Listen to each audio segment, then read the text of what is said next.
नमस्कार। तो पिछले वीडियो में हमने देखा अर्थशास्त्र पढ़ने से पहले उसका सिलेबस।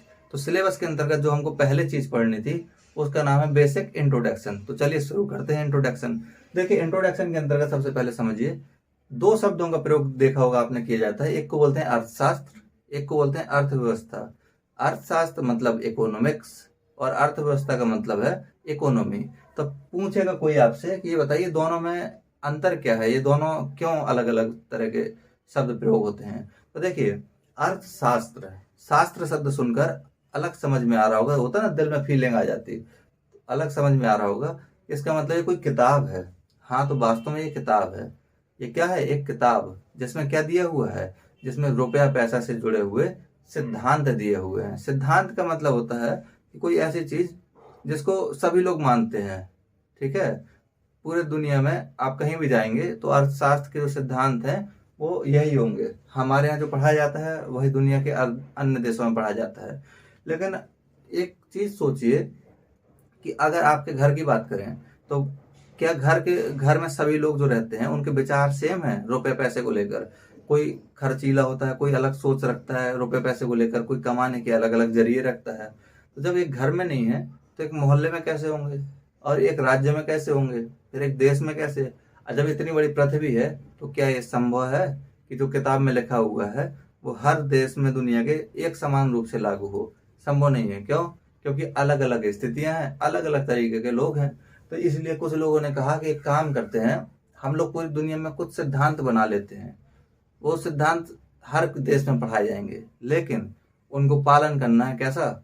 अपने अपने यहाँ की स्थिति के अनुसार। ठीक है, तो इसको हम क्या कहते हैं? अर्थव्यवस्था। तो कोई पूछे अर्थशास्त्र क्या है तो कहिएगा एक विषय जिसको कहाँ पढ़ाया जाता है? कॉलेजों में। और अर्थव्यवस्था क्या है? अर्थव्यवस्था उसका व्यवहारिक स्तर पर या जमीनी स्तर पर क्या है? क्रियान्वयन। यानी जो सिद्धांत पढ़े हो किताबों में उसको अपने यहाँ की परिस्थिति को समझो कि कैसी परिस्थिति हमारे यहाँ, क्या चीज हमारे यहाँ उपलब्ध है, उसी के आधार पर उसको क्या करो? इम्प्लीमेंट या लागू करो। तो ये अंतर है अर्थशास्त्र और अर्थव्यवस्था में। एक याद होगा, एक किताब इतिहास में पढ़ाई जाती है, एक व्यक्ति का नाम है जिसका नाम है कौटिल्य। वो एक किताब लिखते हैं जिसका नाम है अर्थशास्त्र। तो वो अर्थशास्त्र रुपया पैसा से संबंधित नहीं है, वो अर्थशास्त्र का संबंध है प्रशासन से। किस समय के? ये कमेंट में बताइएगा कि अर्थशास्त्र जो पुस्तक है वो किस टाइम की है, किस पीरियड की है इतिहास में। उसके बाद देखिए, अब बात करेंगे अर्थशास्त्र की। तो पहला तो यही प्रश्न उठता है कि अर्थशास्त्र किस भाषा का शब्द है। तो देखिए, अर्थशास्त्र जो है ये अरबी भाषा का शब्द है। किस भाषा का शब्द है? अरबी का। इसका मतलब क्या होता है? इसका मतलब होता है अरबी भाषा में धन का विज्ञान। देखिए, विज्ञान हर जगह है, धन में भी विज्ञान है। पैसा कैसे खर्च करना है, कितना बचाना है, किस क्रम में खर्च करें कि ज्यादा हमको खर्च ना करना पड़े, कम से कम रुपयों में कैसे ज्यादा चीज खरीद लें। ये क्या होता है? ये होता है विज्ञान। यानी आप क्या कर रहे हैं? हर चीज में अपना एक बेसिक सेंस यूज कर रहे हैं, वो कहलाता है विज्ञान। तो किस भाषा का शब्द है? अरबी भाषा का एक शब्द है। और पूछेगा इसकी परिभाषा तो क्या बताएंगे अर्थशास्त्र की? कहिएगा अर्थशास्त्र का मतलब होता है कि ऐसा विषय जिसमें सभी आर्थिक गतिविधियों का अध्ययन करते हैं। तो पूछेगा ये आर्थिक गतिविधि क्या होती है? तो कहना ऐसी सभी गतिविधि जिसमें मुद्रा का प्रयोग हो। मुद्रा, फिर पूछेगा मुद्रा क्या होता है? तो कहिए देखिए, मुद्रा का मतलब रुपया अकेला नहीं है। मुद्रा का मतलब है ऐसी कोई भी चीज जिससे हम क्या करें? कोई चीज खरीद सकें, वो कहलाता है मुद्रा। मुद्रा के लिए जो हम शब्द प्रयोग करते हैं वह मनी, और रुपयों के लिए जो करते हैं उसका नाम है करेंसी। तो कोई पूछे कि क्या दोनों एक हैं? तो कहिएगा नहीं, कहिएगा मुद्रा बहुत बड़ी चीज है। जैसे मान लीजिए गोला बना हुआ है, इस गोले में इसको कहते हैं मुद्रा, और यहाँ जो छोटा सा है ये है करेंसी। करेंसी को ही मुद्रा क्यों मान लिया? इसलिए क्योंकि करेंसी का यूज ही हर देश करता है, इसलिए सबसे ज्यादा। इसलिए आजकल तो कोई अंतर ही नहीं करते। आप में से ही किसी से पूछो कि मुद्रा क्या है तो कहेगा वही रुपया पैसा, करेंसी, जिसका दिन भर यूज करते हैं। जबकि मुद्रा में क्या आता है? Debit card, credit card, ATM, या फिर कोई भी ऐसी चीज। मान लीजिए आपके पास सोना है, इतना सोना रखा हुआ है, सोना लेकर गए और एक ऑडी खरीद लाए, तो इसका मतलब क्या है? वो सोना जो आपके पास है ना, वो भी क्या है? मुद्रा। देखिए कितना बड़ा। एक कागज पर भी अगर कोई व्यक्ति साइन कर दे कि हम साइन करते हैं कि आपको 5 लाख रुपए दे दिए जाएं, और वो वैलिड हो अगर कागज, तो वो भी क्या बन गया, मुद्रा। चेक भी क्या बन गया, मुद्रा। ये सब चीजें क्या आती हैं, मुद्रा। तो एटीएम के, डेबिट कार्ड, क्रेडिट कार्ड, ये सब क्या है, प्लास्टिक मनी, प्लास्टिक का कार्ड होता है, उससे रुपए निकालो, खरीदारी करो आराम से, ठीक है। तो पूछेगा उत्पत्ति, देखिए कोई भी विषय कहीं ना कहीं से तो उत्पन्न होना ही है। जब इंसान को कुछ नहीं पता था तब भी वो खाता पीता था, व्यापार व्यवसाय करता था।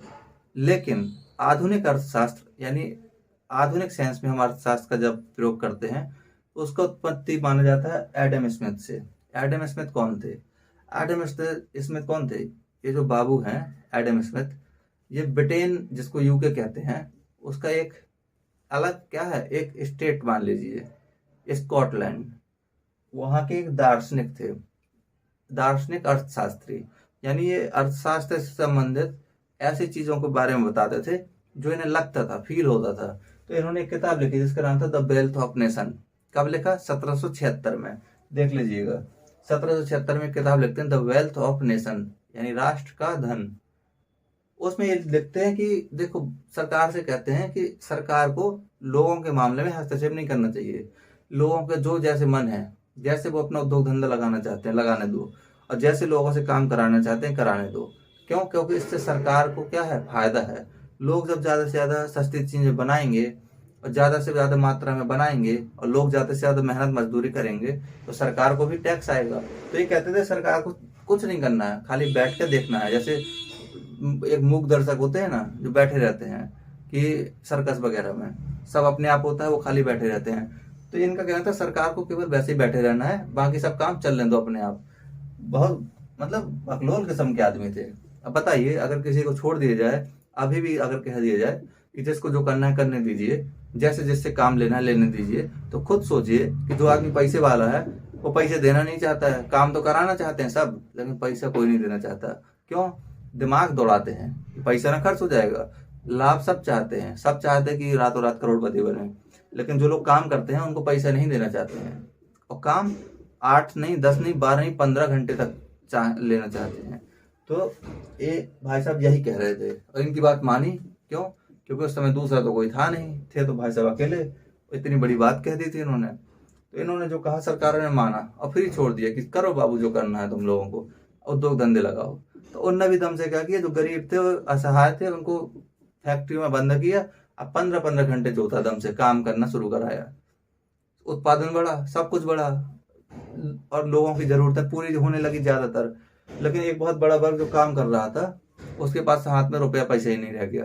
अब वो बेचारा इतना वैसे ही टूटे हुए थे और टूट गए। ऐसा चलता रहा एक लंबे समय तक। इसी बीच होता है एक युद्ध 20वीं शताब्दी के शुरुआत में। बताइएगा कमेंट करके कि फर्स्ट वर्ल्ड वॉर कब हुआ। उस युद्ध में भयानक लड़ाई हुआ, मार कूटा एक दूसरे को, खूब भयानक। जब मार कूट होता है तो क्या होता है, स्थिति तबाह हो जाती है। क्यों, क्योंकि उत्पादन हो नहीं रहा है, सब लोग लगे कहाँ हैं, युद्ध में, डरे हुए हैं, भयभीत हैं। तो कोई उत्पादन क्यों करे। जब आपको पता है कि पता नहीं बचेंगे जिंदगी ना बचेंगे तो जोड़ेंगे किसके लिए, तो ये मान कर बैठ जाते हैं कि चलो जितना है उतने में खाएंगे पिएंगे और कुछ नहीं करेंगे। तो हुआ फर्स्ट वर्ल्ड वॉर। और जब फर्स्ट वर्ल्ड वॉर खत्म हुआ तो स्थिति बहुत भयानक हो गया। स्थिति इतना भयानक हो गया कि लोगों के पास खाने के लिए रुपए नहीं था। एक बहुत बड़ी आबादी भुखमरी की कगार में आ गई थी। तब उस समय एक और व्यक्ति आए जिनका नाम क्या था, जिनका नाम था कीन्स। ये एक किताब लिखते हैं, इनकी किताब का नाम था the employment and general theory investment interest and money, the general theory of employment, investment and money. ये इनकी किताब थी। इस किताब में ये इन भाई साहब से, एडम स्मिथ से अपोजिट चीजें लिखते हैं। तो इनकी बातें उस समय मानी गई और इनकी बातें जब मानी गई तो उसका प्रभाव भी देखा। ये कहते हैं कि हर चीज एक दूसरे से जुड़ी है। एक इंसान अगर भूखा है, उसके हाथ में रुपए है तो वो जाकर खरीदेगा चीजें। जब चीज खरीदेगा तो उस चीज की मांग ज्यादा बढ़ेगी। जब मांग बढ़ेगी तो उसका उत्पादन करने वाले जो कंपनी वाले हैं, फैक्ट्री वाले, वो उत्पादन बढ़ाएंगे।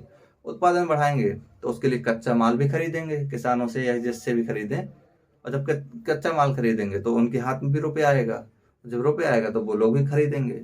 तो मतलब इन्होंने कहा कि सब चीजें जुड़ी हुई है, छोटी छोटी सोच रखने की जरूरत नहीं है, सब जुड़ा हुआ है। इनकी बात माना गया और बड़ी बात है, इनकी बात मानते हुए उस मंदी से बाहर भी निकल सके। जो मंदी कब तक है, 1929 से 1932 के बीच में पूरी दुनिया में एक भयानक मंदी आया था। हाथ में रुपया पैसा नहीं थे, सब मजबूर थे, भयानक, पूरे देश की अर्थव्यवस्था लड़खड़ा गई थी। तो उससे निपटे थे इन भाई साहब की बदौलत, कीन्स की बदौलत। तो देखिए अर्थशास्त्र की दो शाखाएं भी हैं, एक को बोलते हैं व्यष्टि, एक को बोलते हैं समष्टि। ये व्यष्टि अपने यहाँ का शब्द नहीं है, ग्रीक शब्द है। व्यष्टि समष्टि, व्यष्टि को बोलते हैं माइक्रो यानी छोटा, और समष्टि को बोलते हैं मैक्रो यानी बड़ा। तो कहा जाता है कि जब आप छोटी छोटी सोच रखते हैं ना, कि उत्पादन की, उपभोग की यानी खाने पीने की, या फिर रुपया की, ये सब चीजें क्या आता है, ये आता है व्यष्टि में। लेकिन जब आप सोच बड़ी रखते हैं, आप ये सोच कर चलते हैं कि पूरी अर्थव्यवस्था में चेंजेस कैसे आ रहे हैं, या फिर मुद्रास्फीति क्या है, जो बड़े बड़े भारी भरकम शब्द हैं वो सब इसी में आते हैं, समष्टि में। तो ये हो गई अर्थशास्त्र की शाखाएं। इसके बाद अर्थव्यवस्था क्या है, तो अर्थव्यवस्था बता ही चुके हैं। अर्थव्यवस्था का मतलब होता है रुपया की व्यवस्था करना। यहाँ हमने पढ़ा सिद्धांत। सिद्धांत का मतलब है पूरी दुनिया में जो सब लोग जानते हैं। अगर पूछा जाए कि जीडीपी क्या है, हमारे लिए जो जीडीपी की परिभाषा है वही अमेरिका में है, वही जापान में है। पूछा जाएगा मुद्रास्फीति क्या है, जो हमारे लिए है वही उनके लिए है। राष्ट्रीय आय क्या है, सब परिभाषा। लेकिन इनको मापने का ढंग जो है वो अलग अलग है हर देशों में। ऐसा इसलिए क्योंकि ना तो हर देश की स्थिति एक सी है, और ना वहाँ की जलवायु एक सी है, ना वहाँ की जमीन एक सी है, और ना वहाँ के लोग एक से हैं। इसीलिए अर्थशास्त्र के सिद्धांतों का जमीनी स्तर पर जब हम पालन करते हैं तो वो कहलाता है अर्थव्यवस्था। अब हम बात करेंगे अर्थव्यवस्था के स्वरूप की अगले वीडियो में। तो उम्मीद करते हैं इनमें कुछ थोड़ा बहुत दिमाग में कहा है ना, गया होगा थोड़ा बहुत, ठीक है। और इसको रिवाइज कर लीजिएगा, क्योंकि हर विषय की शुरुआत अगर समझ में आ जाती है तो कहते हैं ना कि शुरुआत में जो तेज दौड़ा है भले ही जीते ना जीते, इतना तो क्लियर है, लास्ट तक दौड़ेगा तेज।